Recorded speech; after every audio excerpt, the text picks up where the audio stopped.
Welcome to our analysis of the economic and financial environments of Algeria, Egypt, and Morocco.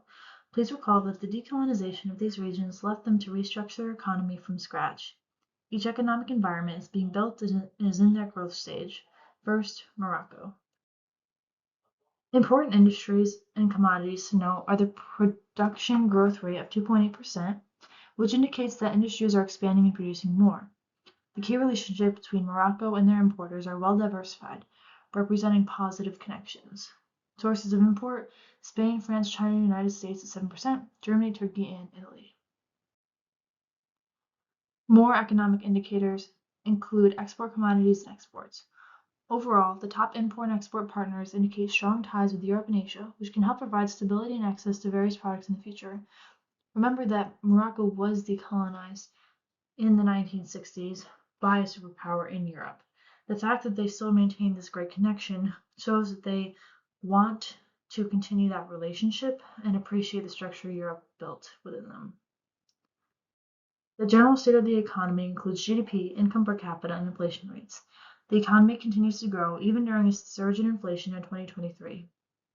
Growth was propelled by manufacturing exports and tourism.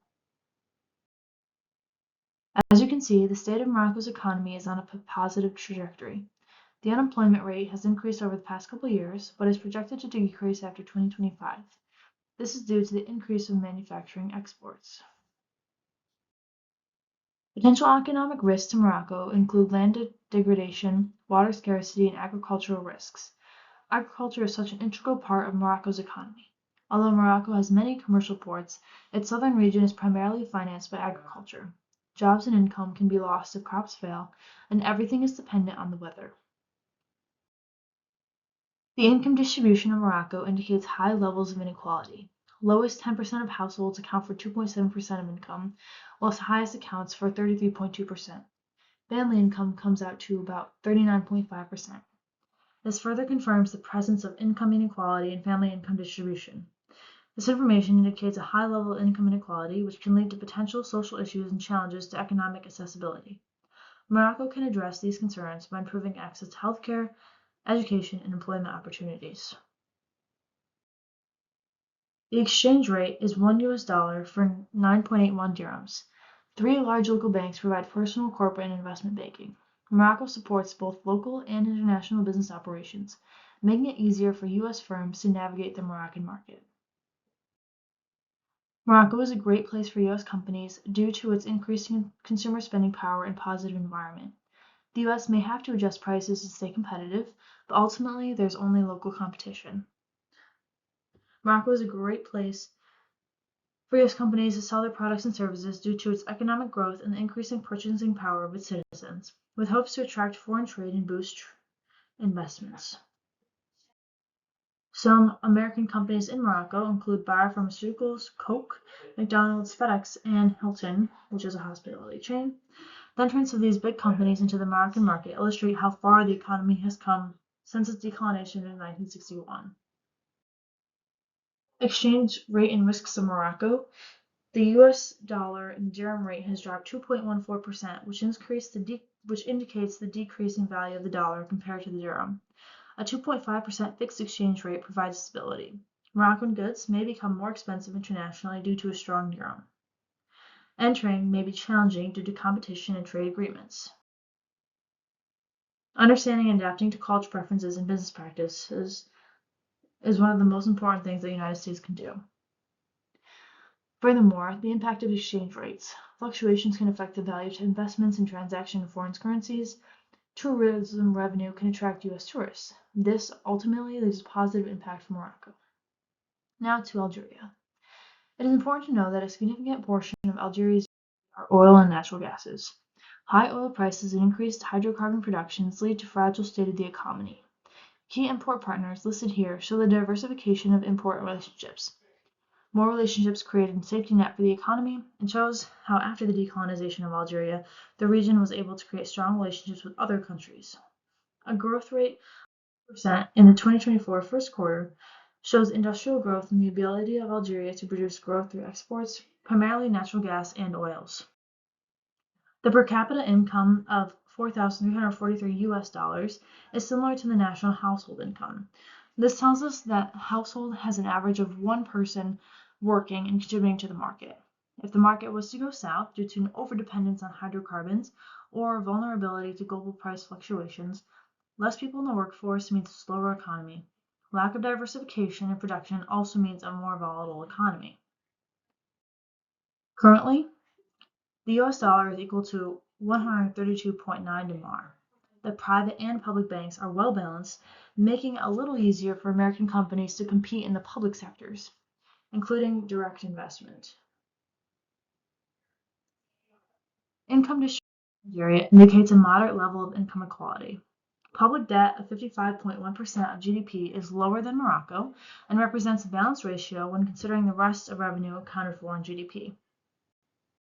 The relationship between the US and Algeria is focused on security and economic cooperation, and they are a top trading partner, especially in hydrocarbons. A large way the US is involved is through exports, where the Bank of Algeria facilitates currency conversion for export activities, making it a little easier for the US to contribute to its economy. Overall, Algeria is growing with 4.1% GDP growth alone in 2023. An investment in healthcare and renewable energy represents a desire to continue to grow after decolonization. Our relationship with the US involves partnering with local agents and leveraging local expertise to be a prominent force in the industry. The USD is worth less compared to the Algerian dinar and is stable at the moment. A challenge for exporters are the price discrepancies. Algerian products might be more expensive because of the strength of the dinar. In addition, trading with other countries may increase competition as they have a diverse import-export relationship book of business. That is why the US should work with local agents to increase presence of the foreign market in a positive manner. And now on to Egypt. Growth has held up better in Egypt than in neighboring countries until recently, but inflation has reached very high levels and financing conditions have tightened, along with foreign currency shortages in this context. Egypt is stepping up economic reform efforts. The exchange rate needs to become more flexible with monetary policy geared to bring inflation down to target. High public debt makes Egypt more vulnerable to external shocks. Committing to a credible consolidation strategy is key to restore public finance health, which would improve investor confidence and thereby reduce debt servicing costs. This requires reducing labor taxation, enhancing of public employment support, and better aligning skills to labor market needs. Annual household income is much higher than Algeria or Morocco's, but as is the inflation rate. Morocco and Algeria had inflation hovering around 2% with expected declines, including the US, while Egypt is at 4.5%. This indicates the purchasing power of Egypt to decline, which may spike the rest of their economy. Recall the military tension between Ethiopia and Egypt over access to the Nile. As 60% of employment is registered in the agricultural industry, the dependence on the Nile is everything to Egypt's economy. The dependence on the Nile for food and water causes increased importance on agriculture, and if prices rise in the cities, rural areas may not be able to keep up. This could possibly lead to an increase in poverty, which would create a cycle of inflation and increased government spending. All these factors enabled the Central Bank of Egypt to adopt a flexible exchange rate in March 2024, causing an initial depreciation of 38% in the Egyptian pound against the US dollar. The unification of the official and parallel foreign exchange markets has enabled import restrictions to be gradually lifted and barriers to currency outflows to be removed.